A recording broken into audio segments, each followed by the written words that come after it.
नमस्कार, आप देख रहे हैं न्यूज फ्रीक्वेंसी और मैं हूं आपके साथ खुशी। आइए नजर डालते हैं आज की बड़ी खबर पर।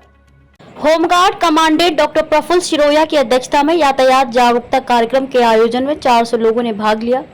सूरत home guards, Kapodra police station, traffic police, traffic brigade police आयुक्त श्री गहलोत साहब की सलाह और सुझाव के अनुसार धारुका कॉलेज महकदन मोती के पास कापोद्रा पुलिस स्टेशन में यातायात जागरूकता अभियान कार्यक्रम का आयोजन किया गया, जिसमें सूरत कापोद्रा प्रमुख थे अतिथि और विशेष अतिथि थाने से PSI Shri AN Pandya, PSI Shri DV Pinjar, PSI Shri MV Godhani और ट्रैफिक पुलिस की टीम के साथ वराछा के ऑफिसर कमांडिंग वीआर राम, अधिकारी जीआर राम, वरिष्ठ प्लाटून अधिकारी विजय राठौड़ ने अपनी उपस्थिति से कार्यक्रम की शोभा बढ़ाई। लॉयंस क्लब ऑफ सूरत केशल के अध्यक्ष डॉक्टर कोमल शिरोया देसाई और उनकी टीम, आयोजक दीपेश बोगरा और संदीप ढोलकिया और सूरत बी जोन के पदाधिकारियों को उनके उत्कृष्ट कार्य के लिए सम्मानित किया गया। आयोजकों ने अतिथियों को शॉल, गुलदस्ता एवं वचन देकर विशेष सम्मान भी किया। यातायात के प्रति जागरूकता लाने के लिए मानव श्रृंखला बनाकर तथा हाथों में जागरूकता पोस्टर दिखाकर असंख्य लोगों को यातायात के प्रति जागरूक करने का प्रयास किया गया। घटनाओं का शुभक्रम राजकोट में हुई त्रासदी में मारे गए लोगों को मौन श्रद्धांजलि दी। अंत में टेनी प्रतिगाना ने यातायात जागरूकता और यातायात नियमों का पालन करने के लिए लेवदावी यूरेशिया गीत गाकर प्रस्थान किया।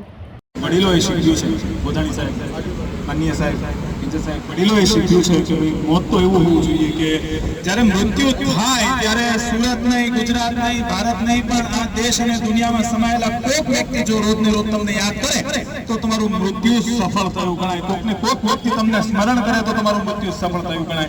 ઘરમાં એક મૃત્યુ થાય એટલે માત્ર ને માત્ર વ્યક્તિ છબી સ્વરૂપે આપણી સમક્ષ ઉપસ્થિત રહે છે। માત્ર ને માત્ર આપણા શ્વાસમાં એમની યાદ આપણી વચ્ચે ઉપસ્થિત રહે છે। માત્ર ને માત્ર વ્યક્તિ આપણા સપનાઓથી ઉપસ્થિત રહે છે, પોતાના દેહાંત સ્વરૂપે આપણી વચ્ચે ઉપસ્થિત રહેતા નથી। દેહાંત સ્વરૂપને તો આપણે અગ્નિદાહ આપીને રવાના કરીએ છીએ, પણ વડીલોએ શીખ્યું હતું કે ભાઈ જ્યારે કોઈ પણ વ્યક્તિનું મૃત્યુ થાય અને મૃત્યુ પહેલા એવા કાર્યો કર્યા હોય, સેવાના કાર્યો કર્યા હોય, ઉત્તમ કાર્યો કર્યા હોય, આપણે મંચ પર એવા જ વ્યક્તિઓને સ્થાન આપ્યું છે કે જે આજે કાર્યો કરીને બતાવ્યા છે અને પોલીસ તંત્ર જે સેવા કરી રહ્યું છે, હું એમ કહું છું કે પોલીસ તંત્ર છે તે કામ નથી કરતું। ખાસ મારી વાત છે કે પોલીસ તંત્રએ આજ સુધી ક્યારેય કામ નથી કર્યું અને જ્યારે કર્યું છે પોલીસ તંત્રએ ત્યારે સેવા કરી છે અને સેવાના બેટા વિશે સાહેબ બધાએ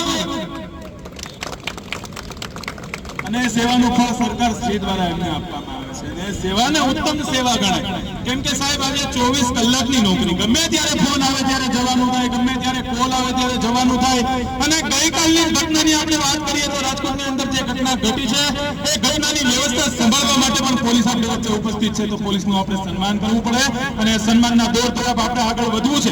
ત્યારે પ્રથમ વાત તો માનનીય ઓસુરા સાહેબ, કાપોદ્રા પીઆઈ શ્રીમાન ઓસુરા સાહેબ આપણી વચ્ચે ઉપસ્થિત રહી ચૂક્યા નથી કે જેમને કંઈક ઇમરજન્સી કાર્ય હોવાથી એ આપણી વચ્ચે આવી નથી શક્યા। અને માનનીય એમઆર સોલંકી સાહેબ જ્યારે ગઈકાલની ઘટના ઘટી છે તેની એક મીટિંગમાં વ્યસ્ત હોવાના કારણે એ પણ થોડા લેટ આવવાના છે, માટે એમની આપણે અહીંયા નોંધ લઈએ છીએ અને સન્માનના દોર તરફ આપણે આગળ વધવું છે। તો પીએસઆઈ શ્રીમાન એલ પંડ્યા સાહેબના સન્માન માટે હું માનનીય किशोरभाई सोजित्रा ने विनती करीश कि पीएसआई एल पंड्या साहब नो विशेष सम्मान करशे।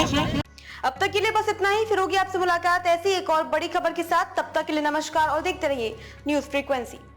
ऐसे ही लेटेस्ट अपडेट्स के लिए हमारे चैनल न्यूज फ्रीक्वेंसी को सब्सक्राइब करें और तुरंत नोटिफिकेशन पाने के लिए बेल आइकन प्रेस करना ना भूलें।